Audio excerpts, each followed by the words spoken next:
Pierre, how's it, man? Likewise, it's been quite a tough weekend for South African sport. It has. In fact, you jumping straight into it because that's exactly what I thought we'd be talking about. It has been a tough weekend for South African sport, but mostly in rugby terms because the football not so bad. Let's start with the rugby. We the Blitzbokke, they had a great lead halfway through the year, and all of a sudden they started losing and one or two runs where they didn't make it to the finals, and before you know it, Fiji pips them to the post in the final series out in London, and they're not World Series champions anymore. Kendal, I think you've got to look back about a week or two back. They got a few blows in terms of injuries.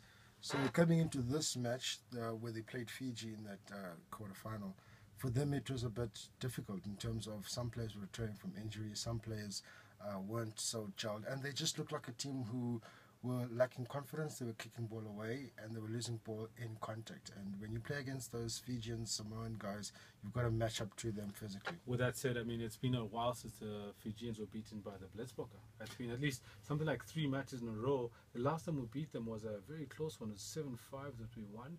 And then every time we met them after that, we'd lost to them. So is it really about the injuries, or is it about the depth that the Blitzbokke have, or the skill set that we're working on?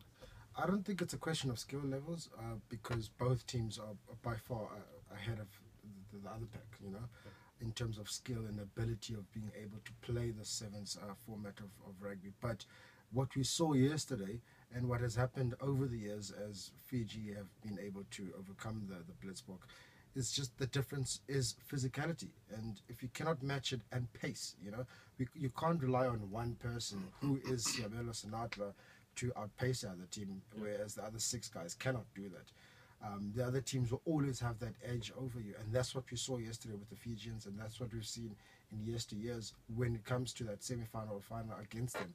It's that physicality, and once they offload that ball, they're much quicker than the rest of the Blitzbokke guys. Staying with the sevens, the United States won the London Sevens. That was a big surprise for some people that haven't been following the United States, but for those of us who've actually been watching them on the rise, it actually seems like it has been coming for some time, isn't it?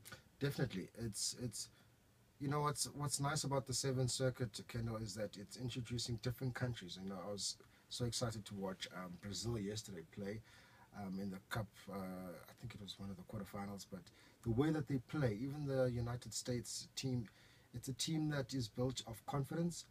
Players are still learning the game, and some players are still being introduced into the styles, and each time they play in these circuit matches or tournaments or whatnot, they close down the gap between them and the higher ranked teams. Is this a superpower on the rise? Are we possibly looking at 2-3 years down the line, the United States are amongst the top 4 ranked teams all the time?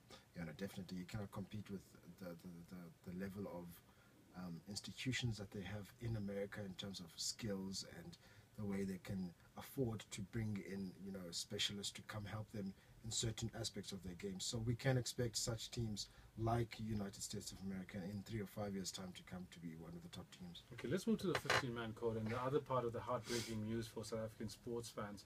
And let's spend about a minute or two on this, because what really happened was none of the South African teams that were playing over the weekend won a match. The Sharks tried to come back. The Lions were dismal in the first half as usual, but didn't come back in the second, and the Cheetahs were just blown away. Can you just give us a quick wrap of what you think went wrong and what happened to the South African teams over the weekend? Well, the Bulls-Blues game on Saturday morning was theirs to lose. I feel like the Blue Bulls were the team the team expected to win that match going into that match. However, they came across a Blues team that was determined to win. The Blues are the bottom-ranked New Zealand team, and the Bulls are the top-ranked South African team. So it was that match, and the Blue Bulls haven't toured well in Auckland. So it was a good win for the Blues. Hopefully for them, they'll win the remaining fixtures. However, the other 2 South African teams, especially the Lions, just looked nowhere. You know, from the kickoff in the first half, they just looked all sorts. They didn't look like a team that had been practicing during the week. They didn't match up to the pace of the game.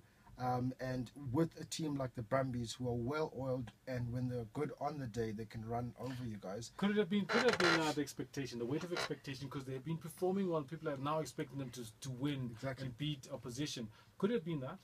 For them, it's not even about desperation anymore. It's about the expectancy of winning, and Yeah. the crowd is also turning up now at Ellis Park, or Emirates Park, they call it now. And the coach, he might not seem as someone who puts a lot of pressure on the boys, but they will feel it now. They're so close to that playoff berth, and it's something for them, a team that is so, I don't want to say small, but players who won't perform as they did so far up until now. They will feel like this is their best chance, so therefore they need to give it all. And for the Cheetahs down in Bloemfontein, they were just nowhere. Let's do a as well. 30-second on this one. Naka Drotsky, he's leaving. Did they do what they needed to do for their coach? Clearly not. No, not at all. It's unfortunate that they couldn't do it for the coach. But over the years, you've got to look at, especially last year or the year before, how the Cheetahs did well in the Super Rugby. I think they went as far as the quarterfinals or semi-finals. Yeah. But as a whole, Nakadrotske has built a team, a team which had players leaving, some players. And he's done well Yeah, to he's done- maintain the to structure and the shape of the Cheetahs franchise, hasn't he? And We've run out of time on that one. I want to touch quickly, please, if we could, on the Sharks. the Sharks, some people say they were unfortunate to lose, and unfortunately in sport that doesn't count. Yeah. When you look at the end of the season, you don't count. Unfortunately, you didn't. But there's a decision that went against them, which could have turned the game around. But you move on from that, But don't you move on for that, and they're a team who is packed with players who are able to turn it So around. what's wrong? What's going on? It's just that corner. They're not reaching that corner to turn around, and Yeah. unfortunately for them, the games are running out, and there's no ways of them making the playoffs now. Right, now let's go. Let's talk Captain Fantastic, Tifuma Shamet of Kaizer Chiefs. They've done extremely well this season. They're breaking records left, right, and centre. Season's now over. He walked away with the three big prizes: Player of the Season, the Defender of the Season, the Player of the Season. He's done very well. Every sportsman, Kendal, will tell you the most important for them is that player of the year. Because it's your peers. Yeah, it's a peers. It's players you play with week in, week out, and for him personally, it's a huge achievement.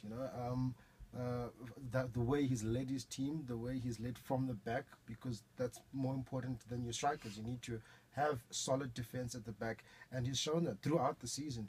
And it's really good for defender to get a player's player and a PSL player of the year. Award. Very good stuff. We also have the Nedbank Cup final over the weekend. This one was really important for Masandawana fans, the fans themselves, but more so for the coach, Peter Msumani. His bacon was pulled out of the fire with that win, wasn't it? Definitely. You could see just after that the last penalty shoot, he just ran across. I never thought you could run like that, but you could see the desperation in him to win something, especially a cup. I think they haven't won a cup in 4 years or 5 years now. So for him, as he said, it opens up the door now to go compete at the Confederation Cup, which is something that he wants to do.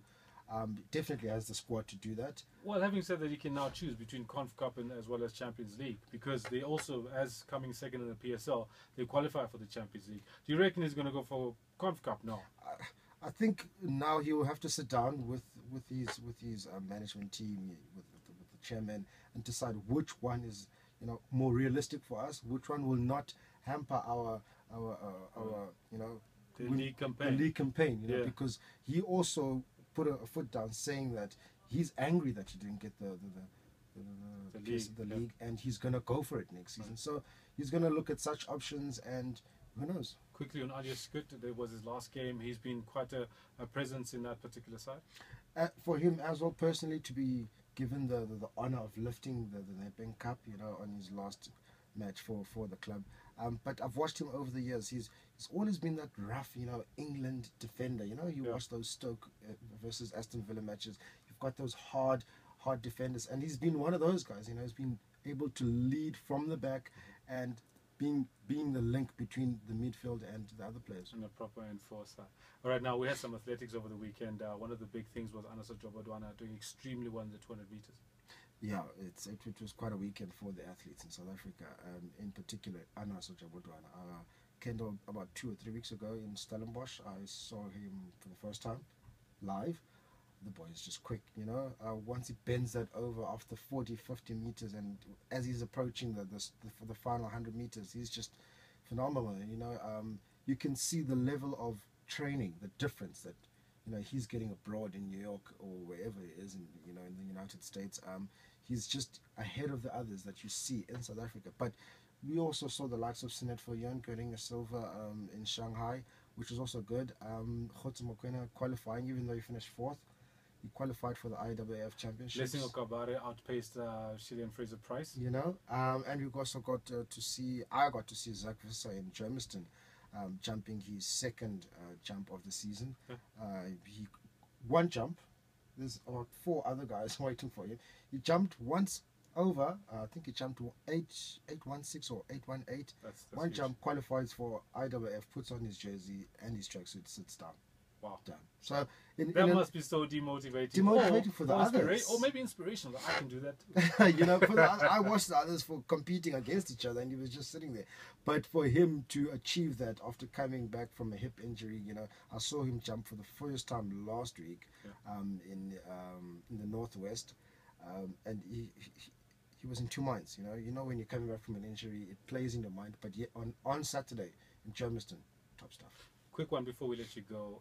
What do you think the state of South African athletics is going into the Rio Olympics? I mean, from what you've seen, what we've just discussed, can you give it to me in a minute or less? Look, Kendal, the problem will always be with administration, how the players are managed, how the players are given opportunities, and how players are being looked after. You know, because I have personally seen the level of talent and the group that I've got my personal group that I would take to the to Rio next year. But obviously it boils down to qualifying times and whatnot. But we've got an idea of who to look out for, and there's 2 jumpers who've also impressed me, female jumpers, which is Zinzi Chabango and Patience Njingila, who both are at the University of Johannesburg, which is where the jumpers are, together with Rochelle Samai and Khotsi Mokoena, who also jumps for the club. But we've got a group that they've probably established now that they will look after. But there's always room for other guys to step up, you know, with all these events going on. Very good. Six, thank you. Thanks It's been very much. always a pleasure talking to you. Anytime, brother. Yeah. Anytime. All right. That was Sixolele Sotyelelwa, sports commentator and analyst, giving us a lowdown on everything that's happening sports-wise, especially over the last couple of days.